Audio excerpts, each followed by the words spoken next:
नमस्कार, मैं भरत कुमार। आज हम फिर से यहाँ पर केन बेतवा प्रोजेक्ट स्थल का जो बांध है ढोणन में बनाया जा रहा है, जो एलसीसी कंपनी बना रही है, यहाँ पर आए हैं। आप देख पा रहे हैं एक तरफ ये आदिवासी जो तीसरी बार धरना देने को तैयार हैं। ये लगभग 4-5 दिन से डटे भी हुए हैं। आप देख पा रहे हैं ये 65-70 साल की दादी हैं। और दूसरी तरफ प्रशासन है। प्रशासन का अपना दावा है, प्रशासन कहना है कि इनका धरना अनाधिकृत तरीके से ये बांध पर कब्जा किए हैं, इनका धरना अवैध है और ये गलत तरीके से धरना दे रहे हैं। हम इनको मुआवजा दे चुके हैं, 80 से 90% मुआवजा दे चुके हैं।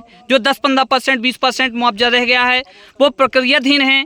हम उसको जल्द से जल्द मुआवजा सर्वे सूची सर्वे करके और डालने वाले हैं।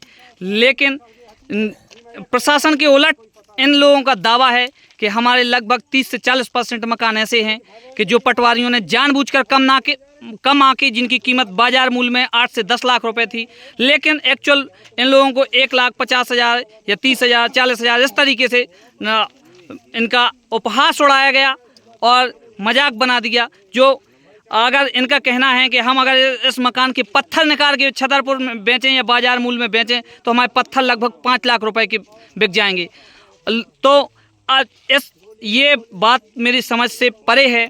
इनका कहना है कि अब हमारा उसके बावजूद 30,000 रुपये या 40,000 रुपये मुआवजा आया। लगभग ऐसे 20 से 30% लोग हैं जो ढोणन, पलकुआ, खरियानी, मैनारी, सुकवा, भोंकुआ, कदवारा, लगभग जो व्यवस्थापित ग्राम है हर जगह ये आपत्ति है। इनका कहना है कि जो दूसरी बार सर्वे टीम आई उनने हमारी फीता रख के मकान की माप नहीं की। जो हमारे बच्चे 18 साल 20 साल के छूट गए हैं उनको जगह नहीं दी पात्रता सूची में, उनको मुआवजा नहीं दिया। तो जब हमारे बच्चों का मुआवजा नहीं मिला, मकान का मुआवजा नहीं मिला, तो हम ये जवान बच्चे लेके कहाँ अपना डेरा रखें। आप देख पा रहे हैं ये वो आदिवासी हैं जो तीसरी बार धरना देने को मजबूर हैं। ये बांध स्थल पर डट गए हैं और हम आइए जानते हैं इनसे। काकी आज तुम फिर से तीसरी बार आ गई, क्या समस्या हो गई ऐसी? कछु समस्या नहीं भाई, हमें तो ये आंदोलन करात ना हमारे लोग पटवारी गाओ, ना आरआई गाओ, ना कलेक्टर गाए, ना कोई गाए। वहीं गए बाहर धमकी देखे कि होएगा वो भाग गए। जब हमारे पास आए, जब उन्हें हम हालियत सुनाए, हम किसे सुना दें? हम तो परिवार से बिना कर रहे। हाँ, जब हमारे पास जाते जब तो हम उन्हें बताते। ये बहुत बड़ा आरोप है। ये महिलाएं आप देख पा रहे हैं, ये आरोप लगा रहे हैं कि जो प्रशासन की दूसरी बार सर्वे की टीम आई वो बाहर फार्मेलिटी करके चली गई और जो हमारे बच्चे 18 साल के, 20 साल के, 22 साल तक के, 24 साल तक के हैं वो छूट गए हैं। वो पटवारी की लापरवाही से या बीएलओ की लापरवाही से छूट गए हैं। उनके पास, किसी के पास मार्कशीट नहीं है, किसी के पास पैन कार्ड, आधार कार्ड या जो जरूरी डॉक्यूमेंट हैं वो नहीं है। इस कारण से वो पात्रता सूची से छूट गए हैं। तो ना ही कैंप लगाया, ना हम लोगों से बातचीत की, चोरी आए, सर्वे की और बगैर हम लोगों को ये बताया कि क्या लिख लिया है क्या नहीं लिखा है और वापस चले गए। आप देख पा रहे हैं इससे परेशान होकर, अधिकारियों के रवैये से परेशान होकर, प्रशासन के रवैये से परेशान होकर तीसरी बार ये आदिवासी महिलाएं यहाँ पर डट गईं। काकी कौन गांव की हो आप? पाठापुर पटोरी। अच्छा, तो तुम्हारे ते मुआवजा दे दो सरकार ने, अब का ये बांध पे कब्जा करके बैठी? अब हमें नहीं दो, वो मिलो हो तो तब काई खन डांटते। अच्छा, तुम्हारे का नाम घर से जो?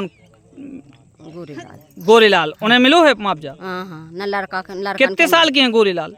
लड़का पाऊंगा आ गई, मतलब 55-60 साल के हैं। हाँ। और लड़कन खा? लड़कन के 2 मिलू, 3 नहीं मिलू। तो ये बहुत बड़ी विसंगति है। आप देख पा रहे हैं कि गोरीलाल नामक जो पाठापुर के आदिवासी परिवार है, उनका बेटों का मुआवजा डाल दिया गया, लेकिन पिता का और 2 बच्चों का जानबूझकर छोड़ दिया गया। अब इसमें जानबूझकर छूटा है या भूलवश छूटा है, ये जांच का विषय है। खैर, इस पूरी परियोजना में पटवारी और बीएलओ और जो अधिकारी कर्मचारी हैं, ये इन पर आरोप लगते हैं कि इनने करोड़ों के वारे न्यारे किए। ये भोले भाले आदिवासियों को ठगा, किसी से 1 लाख रुपए, किसी से 1.5 लाख रुपए, किसी से 2 लाख रुपए। और उसके बावजूद प्रशासन, एक इनका पटवारी प्रशासन का अभी लोकायुक्त से पकड़ा गया था, उसके बावजूद आगे की प्रक्रिया सरकार इन्हीं पटवारी और आरआई, तहसीलदार, एसडीएम जिनके ऊपर आरोप लगा रहे हैं ये भोले भाले आदिवासी, इन्हीं के माध्यम से आयोजित करा रही है। अब इस बात की कौन गारंटी देगा कि जिनने जानबूझकर लगभग 2000 से 3000 नाम छोड़ दिए वो आगे चलकर इनके साथ ईमानदारी के साथ इनको मुआवजा दिला देंगे।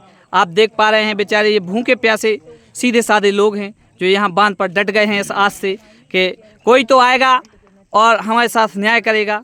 और एक मज़े की बात और बता रहा हूँ, ढोणन, पलकुआ, खरियानी, मैनारी, सुकवा, भोरखुआ, कदवारा, ये जो अंदर के गांव हैं ये टाइगर रिजर्व में आते हैं। इस गांव को जोड़ने के लिए एकलौता मार्ग है जो भुसौर गेट से होके जाता है और आज प्रशासन के द्वारा इस गेट पर ताला डाल दिया गया है।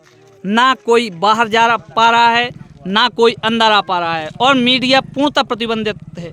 यदि कुछ चीज़ें छूटी नहीं हैं, प्रशासन पूरी पारदर्शिता से काम किया है, तो मीडिया को क्यों बैन कर दिया गया?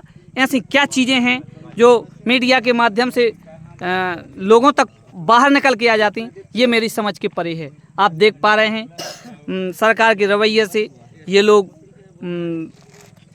असंतुष्ट हैं। असंतुष्ट होकर ये तीसरी बार बांध स्थल पर डट गए हैं। आप ये कैमरे के ठीक सामने देख पा रहे हैं, ये वो कैन नदी है और एक तरफ सरकार है, दूसरी तरफ ये आदिवासी है, तीसरी तरफ ये बांध निर्माण कर रही कंपनी है। इस कंपनी के अधिकारी दबी जुबान, वैसे तो नहीं कह पा रहे, प्रशासन का दबाव है, लेकिन दबी जुबान ऑफ कैमरा मेरे से बोला कि हमें पर डे कम से कम 10 करोड़ रुपए पर डे का नुकसान है। आप देख पा रहे हैं जो ये गगनचुंबी जो फैक्ट्री नुमा इमारतें दिख रही हैं, ये वही एलसीसी कंपनी है जो बांध का निर्माण कर रही है यहाँ कैन बेतवा प्रोजेक्ट स्थल पर। जो ढोणन डैम बनना है ये इसी कंपनी को ठेका दिया गया है और ये जो सामने इमारतें दिखा रही हैं ये उसी कंपनी का है। अधिकारी भी इस कंपनी के दबी जुबान स्वीकार करते हैं कि प्रशासन के रवैये के कारण हमें पर डे लगभग 10 से 15 करोड़ 20 करोड़ रुपए का नुकसान हो रहा है और हम इस 2 महीने में अगर काम बांध कर नहीं कर पाए तो फिर वर्षा का सीजन आ जाएगा तो हमारी कंपनी को अरबों रुपए का नुकसान होगा। लेकिन इतना बड़ा नुकसान होने के बावजूद भी जो व्यवस्था में बैठे अधिकारी हैं इनके कानों में जूं क्यों नहीं रेंगती, आप देख पा रहे हैं। अब बने रहिए आप, लगातार हम कैन बेतवा के इस प्रोटेस्ट को दिखा रहे हैं और आगे प्रशासन का क्या स्टैंड रहेगा हम ये आपको दिखाते रहेंगे।